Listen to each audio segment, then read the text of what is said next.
هذه تحياتي محدثكم فارس عواطي لمتابعة أحداث هذه المباراة وسط أجواء جماهيرية من الدرجة الأولى. أتمنى حقيقة مباراة ممتعة مليئة بالإثارة والمتعة والفرص والأهداف.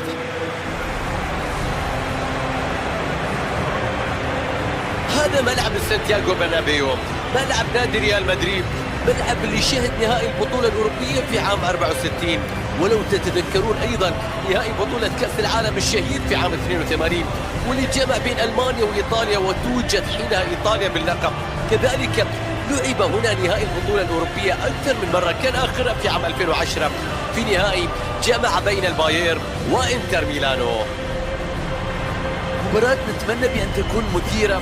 صحيح ما زلنا في بداية الدوري، لكن ملامح كل فريق بدأت تتشكل في الظهور، واليوم نشاهد المتصدر يواجه صاحب المركز الرابع في مباراة تفتح المنافسة على كل الأبواب.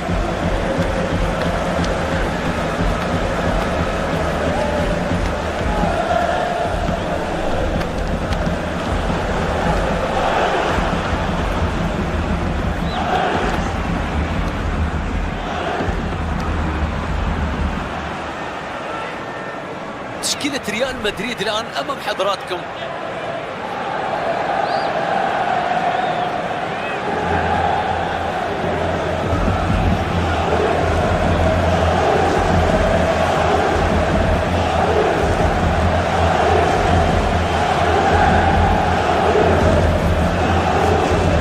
فريق ممتاز في مسألة الضغط العالي في كل مكان في أرضية الملعب. عند فقدان الكرة يتحول تكتيك الفريق سريعا بالضغط والجري في الكرة في كل مكان، حتى لا يعطي الخصم أي وقت ولا مساحة للتفكير ولا للتمرير بشكل سليم، وبالتالي يحصل على الكرة مرة أخرى.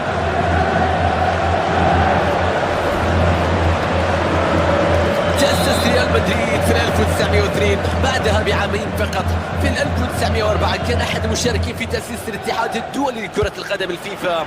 يلعب مبارياته في ملعبه. فرصة لكرة مرتدة، محاولة هدف، تقدم، هدف في الافتتاح يأتي مبكرا لا يتأخر. الطريق مفتوح لمزيد من الأهداف. شوف الأجواء، انظر إلى المباراة، نقطة تحول الآن في هذا اللقاء.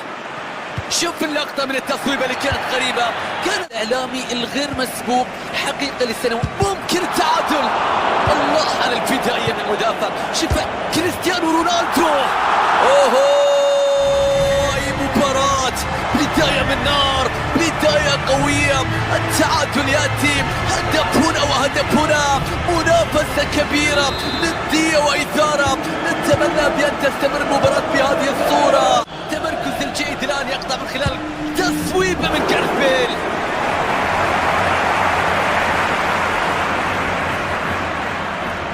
انطلاقة هجومية لريال مدريد، كرة بتتهدى إلى خارج الملعب، ضربة مرمى.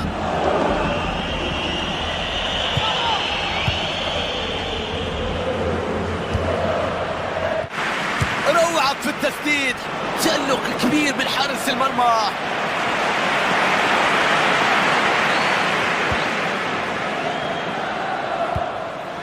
إيفان راكيتيتش، جيرارد دينيفو، قد تتسبب هذه في مشاكل لدفاعات الخصم. سيرجيو ميسي تقدم فيها، ميسي انطلق، ميسي راح، تصويبه لكن الخطورة تنتهي عند الحارس. حلوة الكرة البينية من إيسكو، يا سلام يا إيسكو، كل شيء كان بأفضل طريقة حتى اللمس. ضربة حرة لريال بيل، مدافع يقطع، فرصة للتسديد أمام إيسكو، ممكن يجرب إيسكو. شوف الإعادة، قرار ممتاز من حكم الراية، على الرغم من أن الفارق كان بسيط جدا، لكن فرصة كبيرة. ميسي يسدد من بعيد، كرة قوية من مسافة بعيدة. جيرارد دولوفيو، تصويبة بعيدة كل البعد عن المرمى. كان علينا يفكر في أي حل آخر غير التصويب. ليونيل ميسي، تدخل والكرة بتروح، كرة بتنقطع بعد تحرك جيد من اللاعب.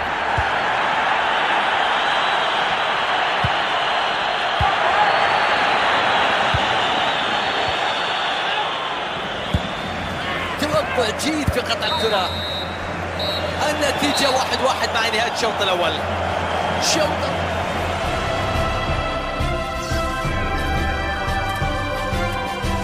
المباراة الثانية من مباراة ريال مدريد وبرشلونة، ما زال كلاسيكو حتى الآن متعادل بين الفريقين. سواريز قوية لكن حارس المرمى في الموعد. ميسي نجح في الحصول على ضربة ركنية. ضربة ركنية ترسل في وسط منطقة الجزاء، أبعد الكرة من مناطق الخطر.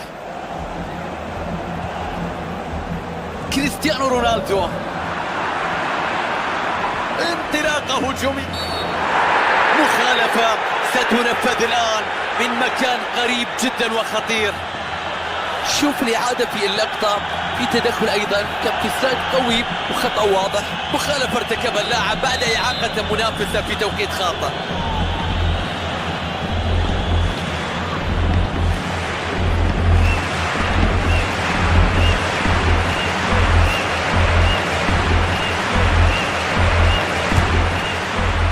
يتصدى لهذه الكرة بكل نجاح بكل ثقة، بعد كرة ثابتة كانت ممتازة.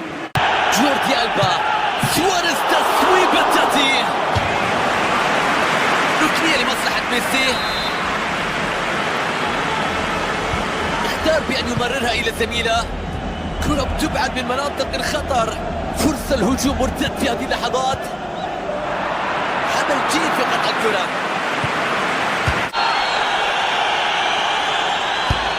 ركنية في منتصف 18 من كريستيانو رونالدو.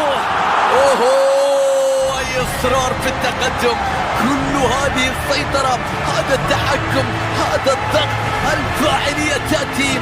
سجلوا بعد معاناة، الكرة تصل إلى المرمى. تألق كبير من لاعبي الفريق في لقطة الهدف، تحضير ممتاز، جملة تكتيكية رائعة، تنفيذ ممتاز للركنية. شوف التمركز الجيد من اللاعبين، هدف في منتهى الجمال.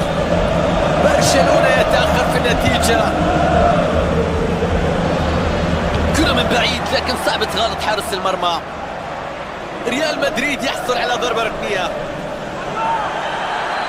لم يتبقى على هذه المباراة الكثير والفريق متأخر في النتيجة، ولذلك من الطبيعي انك تشاهد المدرب الآن يلجأ إلى دكة البدلاء في تصدي منه.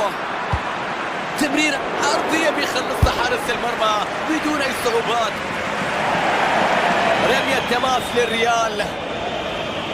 مارسيلو، كرة ما شكلت أي خطورة على الحارس. النتيجة على حالها، ريال مدريد متقدم بفارق هدف. لوكاس فاسكيز،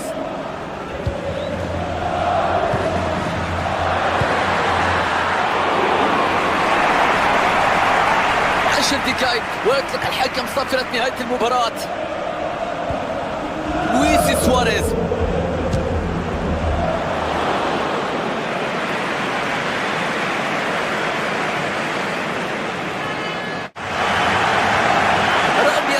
للميرينجي.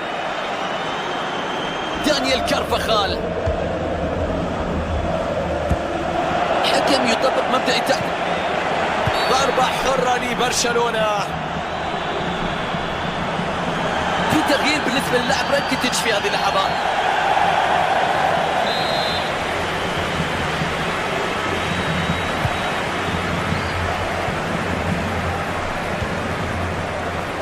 سيرجيو بوسكيتس، قرأ بشكل سليم لكن التمريرة كانت خاطئة. مارسيلو، 3 دقائق لا أكثر كوقت مضاف. هجوم من جارث بيل الآن. جارث بيل بيجرب. أندري غوميش، كرة ثابتة قبل نهاية هذه المباراة.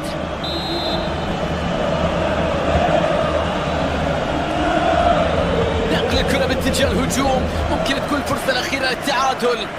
البحث عن هجمة مرتدة، يتقدم باتجاه المرمى. السين حمل جيد في قطع الكرة.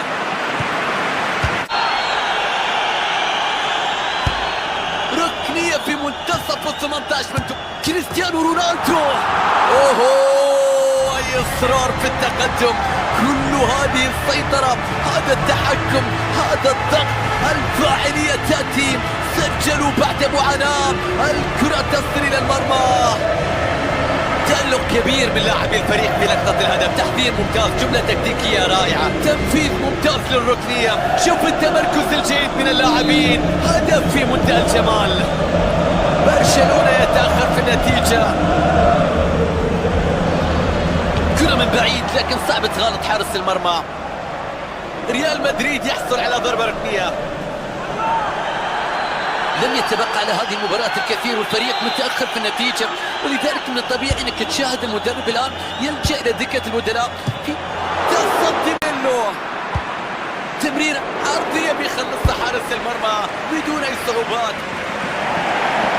رمية تماس للريال. مارسيلو، كرة ما شكلت أي خطورة على الحارس. النتيجة على حالها، ريال مدريد متقدم بفارق هدف. لوكاس فاسكيز،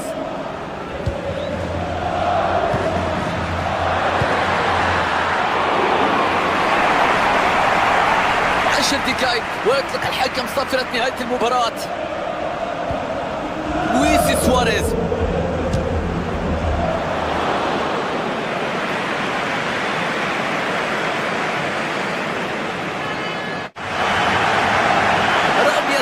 للميرينجي. دانيال كارفاخال، حكم يطبق مبدأ التأهيل.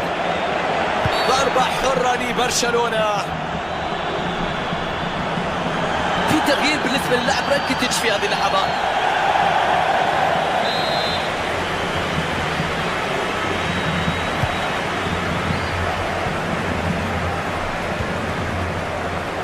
سيرجيو بوسكيتس، كرة بشكل سليم لكن التمريرة كانت خاطئة. مارسيلو، 3 دقائق لا أكثر كوقت مضاف. هجوم من جارث بيل الآن. جارث بيل بيجرب. أندري غوميش، كرة ثابتة قبل نهاية هذه المباراة.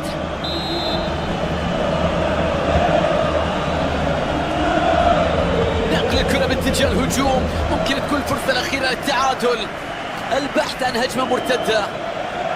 يتقدم باتجاه المرمى. اسينسيو، كرة بتعدي، مرت بجوار القائم. خطيرة كانت في اللقطة الماضية. شوف التسديدة، شوف الأسلوب، أي مهارة من هذه المسافة. الله على كرة كان يستحق من خلالها ما هو أكثر حقيقة. لحظات صعبة على الجماهير والعشاق بعد الهزيمة من أكثر الفرق عداوة. إيفان راكيتيتش، جيرارد دينيفو، قد تتسبب هذه في مشاكل لدفاعات الخصم. سيرجيو، ميسي تقدم فيها، ميسي انطلق، ميسي راح، تصويبة لكن الخطورة تنتهي عند الحارس. حلوة الكرة البينية من إسكو، يا سلام يا إسكو، كل شيء كان بأفضل طريقة حتى اللمس. ضربة حرة لريال بيل، مدافع يقطع فرصة للتسديد أمام إسكو، ممكن يجرب إسكو. نشوف الإعادة، قرار ممتاز من حكم الراية، على الرغم من أن الفارق كان بسيط جدا لكن فرصة كبيرة. ميسي يسدد من بعيد، كرة قوية من مسافة بعيدة. جيرارد دولوفيو، تصويبة بعيدة كل البعد عن المرمى. كان علينا يفكر في أي حل آخر غير التصويب. ليونيل ميسي، تدخل والكرة بتروح، كرة بتنقطع بعد تحرك جيد من اللاعب.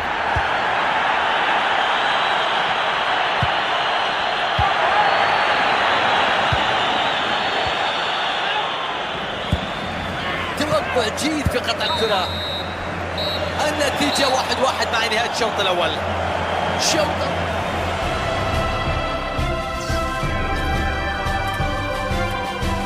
المباراة الثانية من مباراة ريال مدريد وبرشلونة، ما زال كلاسيكو حتى الآن متعادل بين الفريقين. سواريز قوية لكن حارس المرمى في الموعد. ميسي نجح في الحصول على ضربة ركنية. ضربة ركنية ترسل في وسط منطقة الجزاء، أبعد الكرة من مناطق الخطر. كريستيانو رونالدو، انطلاقة هجومية، مخالفة ستنفذ الآن من مكان قريب جدا وخطير. شوف الإعادة في اللقطة، في تدخل أيضا، كابتن قوي وخطأ واضح. مخالفة ارتكبها اللاعب بعد إعاقة منافسة في توقيت خاطئ.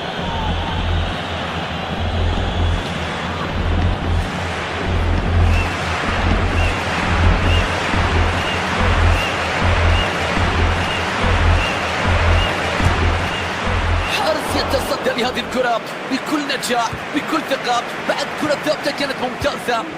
جوردي ألبا، سواريز تصويبة تأتي، ركنية لمصلحة ميسي، اختار بأن يمررها إلى زميله. كرة بتبعد من مناطق الخطر، فرصة الهجوم مرتد في هذه اللحظات. عمل جيد في قطع الكرة.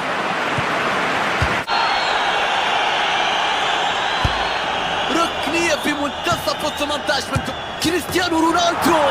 اوه، اي اصرار في التقدم، كل هذه السيطرة، هذا التحكم، هذا الضغط، الفاعلية تأتي.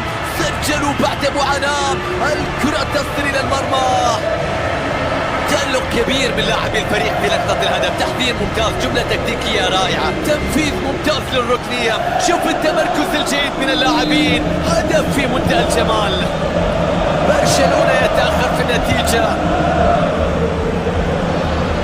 كرة من بعيد لكن صعب تغالط حارس المرمى. ريال مدريد يحصل على ضربة ركنية. لم يتبقى على هذه المباراة الكثير والفريق متأخر في النتيجة، ولذلك من الطبيعي انك تشاهد المدرب الآن يلجأ إلى دكة البدلاء في تصدي منه. تمريرة عرضية بيخلصها حارس المرمى بدون أي صعوبات. رمية تماس للريال. مارسيلو، كرة ما شكلت أي خطورة على الحارس. النتيجة على حالها، ريال مدريد متقدم بفارق هدف. لوكاس فاسكيز،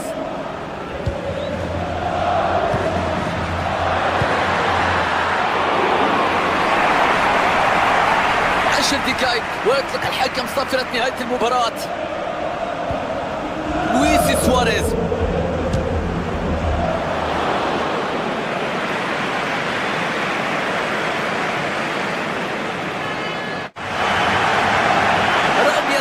للميرينجي. دانيال كارفاخال، حكم يطبق مبدأ تحت. ضربة حرة لبرشلونة. في تغيير بالنسبة للاعب راكيتيتش في هذه اللحظات.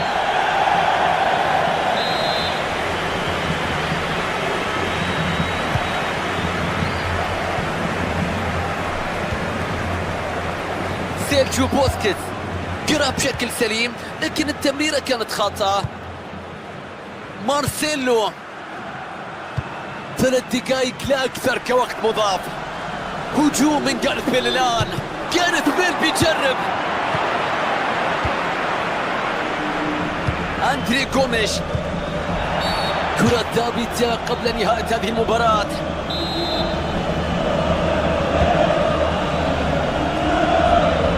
الكرة باتجاه الهجوم، ممكن تكون الفرصة الأخيرة للتعادل.